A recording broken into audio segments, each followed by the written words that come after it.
Voltamos ao vivo com mais um bloco do nosso Momento Esportivo. Hoje o programa está sensacional. Hoje não, todo dia, mas hoje está espetacular. É um tema que gera expectativa em todos, né? Pais, filhos, treinadores, principalmente treinadores. É o que mais sofre também, um dos que mais sofre. Quando um time está mal, a primeira cabeça que rola é do treinador. Ele precisa de um psicólogo também? Olha, todos nós precisamos de psicólogos, né?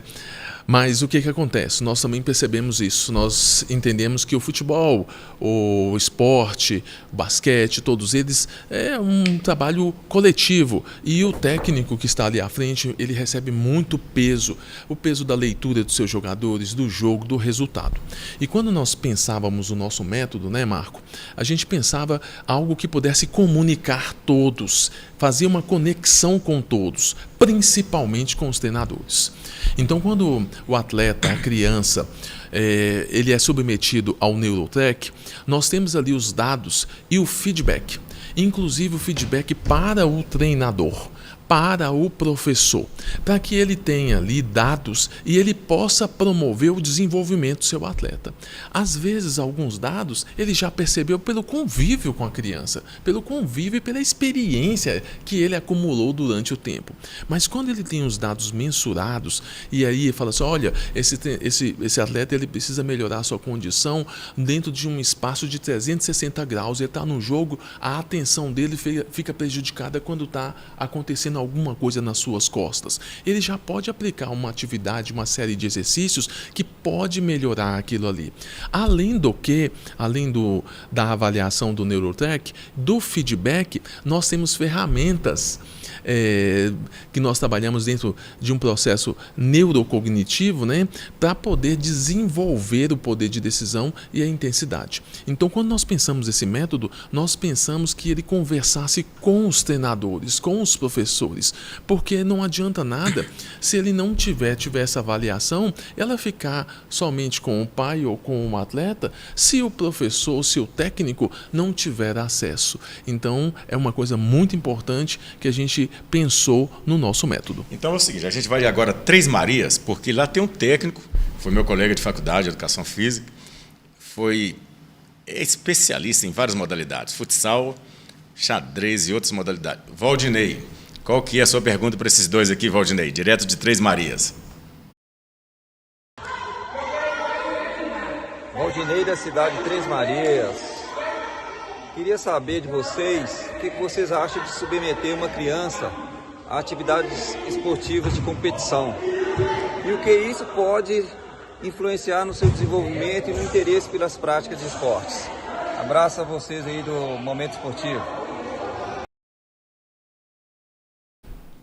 Olá, Valdinei, prazer e obrigado pela pergunta. Valdinei, o esporte de competição de certa forma, ajuda no desenvolvimento cognitivo da criança, do atleta, só que precisa ser feito de uma forma gerenciada para que o atleta ele não seja exposto a um tipo de competição que vá trazer para ele algum tipo de trauma, uma experiência negativa. Então precisa ser feito de uma forma muito bem equilibrada, considerando a idade, a modalidade esportiva, o nível de participação do atleta, né? E quando se fala principalmente em crianças, esse cuidado ele se torna ainda maior, porque nós falamos de uma faixa etária de idade ali que a criança, por exemplo, na primeira infância ela tem uma habilidade, na segunda infância ela tem outra habilidade, né? Na pré-adolescência já é uma outra habilidade. Então, quando essa exposição ela é feita respeitando esses processos de forma gradativa, a competição ela traz grandes benefícios para a formação do ser humano e do atleta. Tem até um vídeo que é muito legal, que circula por aí nas redes sociais, de um ex-participante do Pânico, que ele fala assim, que o maior aprendizado que ele teve na vida dele foi através do esporte. Ele era nadador, e durante uma das provas de natação, ele encontrou um competidor que ele sempre perdia para esse competidor. Então aquilo começou a incomodá-lo, de certa forma, e que toda vez que ele via o competidor, ele não conseguia performar bem. Então foi um dia que o treinador foi avaliar os números, né, das provas ali de 100 metros, o treinador avaliou, falou, cara, mas seus números são menores do que o dele. que você está perdendo para ele? Vamos tentar entender isso aqui. Tá, quando você está lá embaixo da água, você olha para ele, ele fala, olho, porque o cara está do meu lado e eu quero chegar na frente dele, então eu olho para ele. E aí o treinador, não, você precisa olhar para frente, você precisa olhar para o seu destino. Então ali ele relata, né, inclusive num podcast, que foi um dos maiores aprendizados da vida dele, porque ele aprendeu que a vida é com ele.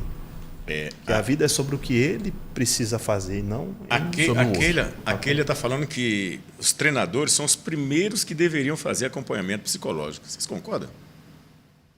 Acho Ou eles que também precisam? Eles também precisam, né? Eu gosto sempre de falar, eu tenho, né, vários anos aí, a gente sempre precisa. Às vezes a gente leva para a vida situações que estão no nosso dia a dia, estão no nosso trabalho, aquela ideia de que fulano consegue separar, ser um aqui, ser outro ali. Não, nós somos sujeitos inteiros. E sim, precisam sim de psicoterapia, precisam sim de trabalhar as questões emocionais como qualquer outro profissional. Uma pena que isso não é recorrente, isso não é algo na nossa cultura. Ainda a psicologia é vista como se fosse algo para somente cuidar do que já aconteceu. A psicologia também é preventiva. E esse cuidado, inclusive, permite que o treinador não absorva responsabilidades que não são deles, como, por exemplo, do desenvolvimento cognitivo da criança, sub-8, sub-9, que o treinador não absorva determinadas provocações por conta de um resultado no campeonato, né? Então, sim, é importante e fica o convite para todos os treinadores. Mas também fica uma questão. Quando nós propomos o acompanhamento psicológico nas escolinhas, nós também destinamos uma parte para os pais. Porque os pais também precisam de orientação e também de acompanhamento. Por quê? Porque estão fazendo alguma coisa errada? Não porque eles são peças, ou melhor, são vidas importantíssimas na vida do seu filho. E como que o exemplo é importante dentro do campo, em qualquer tipo de esporte. Então, o exemplo do pai, da mãe que apoia, e não daquele que parte para a briga, não, é momento também de todos entenderem que a psicologia, ela traz benefícios e resultados para a nossa vida como pessoa, como homens e como mulheres. Você falou em uma parte importante que a gente tem visto muito, o comportamento dos pais na beira das quadras, dos gramados, dos locais de competições. Negativo, por parte de alguns. Como analisar isso aí? Qual que é a dica para isso? O treinador, né, eu acho que o Ted foi muito bem, né, eu acho que todos nós precisamos de buscar esse processo da psicoterapia, porque o treinador, ele, por exemplo, dentro do campo, ele está ali como uma função, né? Ele é treinador, mas ali por trás do treinador também tem um ser humano que tem suas questões. Então, a gente também orienta para os pais para que respeite a função do treinador, né? As decisões que o treinador precisa tomar, para que não interfira nos processos que são do treinador, que é o treinador que tem que decidir. É claro que é uma discussão assim ampla e que a gente pode entrar em vários pontos, em várias esferas, mas o que é adequado e ideal é que os pais respeitem a posição do treinador, que os treinadores respeitam a posição dos pais, porque cada função ali, cada função, tanto dos pais, quanto dos treinadores, quanto dos professores da escola, a do psicólogo, a do fisioterapeuta, do médico, todas têm um papel crucial na formação desses jovens. E quando a gente começa a interferir, aí começa a ter problemas. Isso é verdade. É tanto que alguns clubes, a maioria dos clubes, não permite o acesso dos pais nos CTs. Eles não permitem. Atlético Mineiro não permite, Norte não permite, Cruzeiro, ninguém. É exatamente para não interferirem no trabalho dos treinadores. E olha que ponto nós chegamos, né? Tem alguns campeonatos que fecham os portões. O IMF não permite. Quando joga no CT, Norte jogou agora contra o Cruzeiro. Pai não pode entrar. Não pode entrar. Não tem. E aí tem uma questão, Rubem, que eu gostaria de chamar a atenção, é o seguinte, na nossa cultura, nós temos uma posição de não levar desaforo para casa. E às vezes no campo acontece muito isso em alguns pais. E a gente vê algumas coisas acontecendo que a gente pergunta sobre a questão da educação e formação de caráter dos nossos filhos. Uma delas é direcionar ao árbitro toda a culpa e toda a violência verbal naquela pessoa. É tanto que tem uma mãe aqui, olha, ela está falando novamente, olha, tem pais, torcedor, que deveriam ser banidos da torcida por influenciarem as crianças de forma negativa. Quem está mandando ser aquele é massa. Falando nisso, a Marisa também mandou uma pergunta para vocês. Marisa, qual que é a sua pergunta para o Ted e para o Marcos?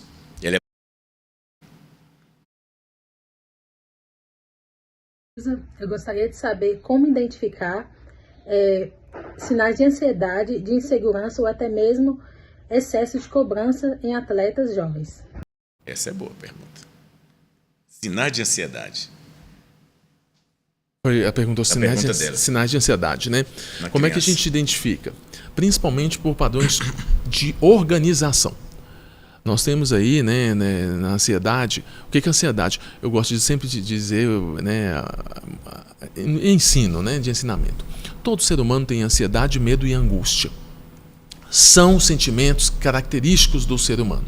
Mas quando um destes se apresenta de forma exagerada, causa uma desorganização, inclusive uma desorganização emocional e também de forma cognitiva. Então, quando é que você observa, quando é que você tem alguns sinais de desorganização na sua criança? Você percebe uma falta de coordenação nas tarefas de dentro de casa que ela tem costume de fazer. Algumas crianças manifestam o falar demais, ficar conversando, como se estivesse falando sozinha, mas está repetindo ali na fala toda a sua ansiedade. Outra coisa que afeta o processo de alimentação, pais, prestem atenção nisso. O processo de alimentação é muito importante, mas os sinais de ansiedade são perceptíveis na alimentação. Está comendo rápido, está comendo de qualquer jeito, ou seja, está desorganizado. Outra coisa também que a gente tem como sinal de ansiedade nas nossas crianças que são atletas é a questão de não conseguir expressar facilmente os sentimentos. E aí na fala a gente percebe crianças atropelando aquilo que estão querendo falar. Por quê? Porque querem chegar no resultado.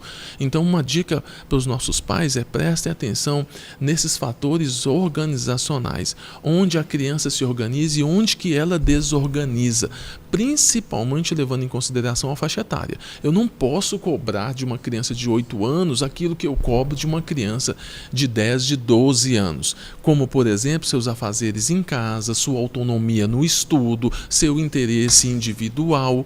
Então fica a dica aqui para os nossos pais. Ela está até falando que na mesma pergunta, não sei se vocês notaram, além da ansiedade, também o excesso de cobrança. Ela estava como trabalhar isso? Né? O excesso é sempre uma questão que precisa ser avaliada, porque, na verdade, é uma premissa que a gente faz da psicologia, né? Todo excesso esconde uma falta. Exatamente. Então, quando a gente começa a perceber esses excessos, a gente precisa ter um olhar um pouco mais abrangente e até mesmo em busca de um auxílio profissional, né? Ajuda profissional. Para os pais, né? Exatamente, para os pais e também para as crianças. Para as crianças. Uma vez que o pai ele é envolvido afetivamente com o filho. Então, muitas vezes, ele não vai perceber alguns sinais, né? Então, o Ted trouxe alguns sinais aqui que são importantes, que sejam observados pelos pais. E assim, eu costumo também trazer um ponto interessante sobre essa questão dos excessos, de cobranças, da pressão, porque assim, no futebol nós temos muita cultura da pressão, né? Até a gente fala assim, tudo que é importante vai trazer algum tipo de pressão, né? A pressão é um sinal de importância. Só que a grande questão, a gente precisa ter cuidado para que a pressão ela não se torne opressão. Toda vez que a pressão vira opressão, nós temos consequências emocionais. Essa cobrança hoje das crianças, com 4 anos, precocemente está fazendo campeonato. É correto? O que vocês aconselham? 4, 5, 6, 7 anos, está disputando campeonato e os pais cobrando lá na beira da quadra como se ele tinha que ser campeão, que ele é obrigado. Não é obrigado, mas ele tem que ser campeão. Com 4 anos, a criança está num processo de desenvolvimento da psicomotricidade, né? Aprendendo ainda algumas habilidades. Então, essa exigência de ter que ser campeão pode ser, inclusive, trazer um prejuízo para a criança na formação enquanto criança e também enquanto atleta. E na formação do pensamento da criança para com ela mesma. Então, se os pais expõem essa criança a uma atividade onde o único objetivo é ser campeão, nós temos aí muita facilidade ou muita frustração. Então a gente tem que respeitar o processo cognitivo de desenvolvimento, primeira infância, segunda infância. Então 4 anos nós estamos falando de habilidades isoladas. Então talvez o campeonato não seja o melhor lugar para poder a criança estar ali sendo exposta ou sendo exigida, mas talvez uma competição, uma gincana, algo de uma habilidade traz muito mais efeito para a criança no seu processo de desenvolvimento, porque ela pode fazer aquilo com leveza e não com uma pressão ou opressão. O que o Marco disse é muito importante. Pressão que vira opressão, isso traz prejuízos emocionais de trauma para a criança. Olha, gente, o programa já está indo para 1 hora de programa. O tema foi realmente relevante, extremamente importante para vocês, para nós que somos professores, para os profissionais, para as crianças. Vocês viram a participação das crianças, vocês viram a participação de criança aqui também hoje. Meu amigo Ted, queria que você colocasse suas últimas informações, porque o programa está chegando ao final. Muito obrigado, né, pelo tema. Vamos voltar aqui outras vezes com vocês para a gente fazer um programa maior. Maravilha. Eu queria dizer o seguinte, nesse percurso que eu tenho aí na psicologia, primeiro nós lutamos para que a psicologia do esporte fosse reconhecida. Depois nós lutamos para que a psicologia do esporte fosse realmente utilizada nos ambientes de alta performance. E agora nós estamos mostrando todo o potencial da psicologia do esporte. E quando nós voltamos nossos esforços intelectuais, esforços financeiros, esforços profissionais, para poder apresentar para a sociedade esse método, é justamente para poder contribuir no processo de desenvolvimento das nossas crianças. Rubens sabe, eu tenho um filho que joga futebol, que está aí nessa luta, né? E que gosta, e é muito legal, mas a gente também aprende, a gente também desenvolve. E a psicologia é uma aliada. Quanto mais cedo a gente tiver a psicologia dentro das escolinhas, dentro do futebol, dentro dos clubes, maior vai ser o ganho de toda a sociedade, inclusive na formação dos nossos atletas, homens e mulheres de caráter, que podem levar tudo isso, todo esse aprendizado para a sociedade. Então fica aqui, né, convite para poder conhecer o nosso trabalho, conhecer o trabalho de outros profissionais da psicologia do esporte. Nós temos muito a contribuir e estamos nesse lugar, né, de responsabilidade, de acompanhar os nossos atletas, de promover o desenvolvimento deles, trazer informações, e nossa região merece, nossa cidade merece. Se alguém quiser o trabalho de vocês, como é que faz o contato? Ted, pode ficar à vontade aí. Eu agradeço. Como é que faz para fazer o contato? Nós temos aí, né? Nós temos hoje uma parceria fantástica entre a minha clínica e a clínica do Marco Guzmão. A Unitar Clínica está há mais aí de 10 anos na cidade, as pessoas conhecem e reconhecem o nosso trabalho. Lá nós trabalhamos com psicoterapia, né, de crianças, adolescentes e adultos, avaliação neuropsicológica, né? E além disso, Rubem, nós temos aí também, né, agora como novidade, o nosso Neurotrack, que é esse trabalho da psicologia do esporte voltado, né, para nossas crianças, nossos atletas, nossos treinadores, para nossas famílias. Eu acho que vale a pena e fica o convite para todo mundo conhecer. Faz o endereço, tá, o contato da clínica aí? O nosso contato é o 389-8812-9134. É o nosso contato também de WhatsApp. E nós estamos ali na Avenida Coronel Prates, 376, no 7º andar, nosso novo endereço, nossa nova casa, com muito orgulho, e estamos de portas abertas para receber. E visitem também o nosso site, né, nosso Instagram, @unitar.clinica, que será um prazer conversar com vocês, viu? Podem mandar mensagem, demora um pouquinho para responder, mas sempre respondo. Obrigado, meu amigo Ted. Meu amigo Marcos, muito obrigado também, suas considerações. Bom, obrigado pelo espaço, é sempre um prazer estar aqui, poder falar um pouco sobre psicologia do esporte, na companhia ainda do meu grande amigo aqui, professor Ted Evangelista, né, com qual a gente teve a honra aí de estar junto aí em alguns trabalhos, e mais uma vez nessa oportunidade. Então, agradecer mesmo pelo espaço, a todas as pessoas que participaram, que contribuíram com as perguntas. Mandar um abraço especial também para minha esposa, que está lá me ouvindo, a Débora, meu filho, Gabrielzinho. Legal. Está iniciando aí no esporte também. E é isso, agradecer e também falar sobre nosso espaço lá de psicologia, né? Clínica Seja. Nós estamos localizados ali próximo à Polícia Civil, também vamos aplicar lá o Neurotrack, também aplicamos nós temos lá psicoterapeutas, né? Fazemos também consultoria empresarial e é uma honra estar aqui e espero que esse método realmente seja um sucesso e que a gente realmente consiga contribuir para que esses atletas alcancem seus objetivos e seus sonhos. Eu tenho como um propósito, eu tive a oportunidade de ser atleta também, de participar de competições nacionais, internacionais, e eu quero muito contribuir com a formação desses atletas. É um as leoas que o digam, né? Tiveram as comigo, irmãs leoas, foram minhas alunas, minhas atletas. Verdade, Val. Antes de finalizar, o Fernando Maia está mandando um abraço para você, passando para mandar um grande abraço para Ted e para Marcos. São grandes referências da psicologia para ele. Muito bom. E o nosso abraço, né? Viu? Antes de encerrar o programa, vamos falar de futebol agora. Né? O Cruzeiro venceu o Goiás, passou pelo Goiás e está na próxima fase da Copa do Brasil, nas oitavas de final da Copa do Brasil. Olha aí, ó, no sufoco. Cruzeirense ou atleticano aqui? Aqui é Galo. Aí é Galo. Nos clubes tem a rivalidade agora. Cruzeiro e Atlético e Cruzeiro. Melhor parceria que tem. O Caio Jorge fez o gol de pênalti e o Cruzeiro passou para a próxima fase da Copa do Brasil.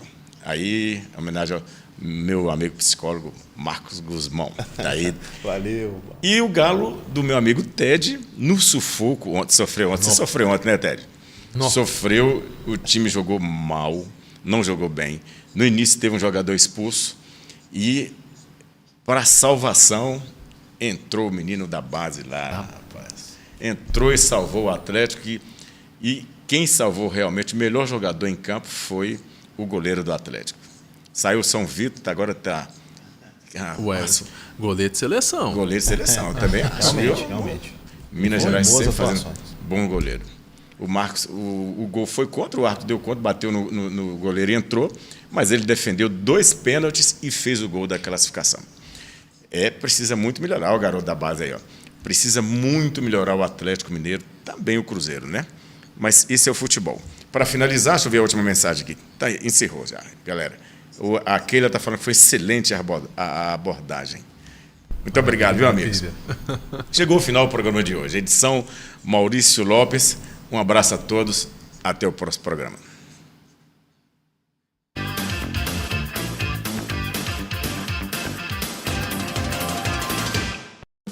Viva momentos de alegria e diversão num dos maiores clubes de Minas Gerais. Max Min Clube. Tradição e modernidade num só espaço. Área verde, quadras, parque aquático, uma exuberante lagoa com cascata ornamental e muito mais. Bem pertinho de você. Uma estrutura surpreendente para encantar toda a sua família. Max Min Clube. O máximo prazer nos mínimos detalhes.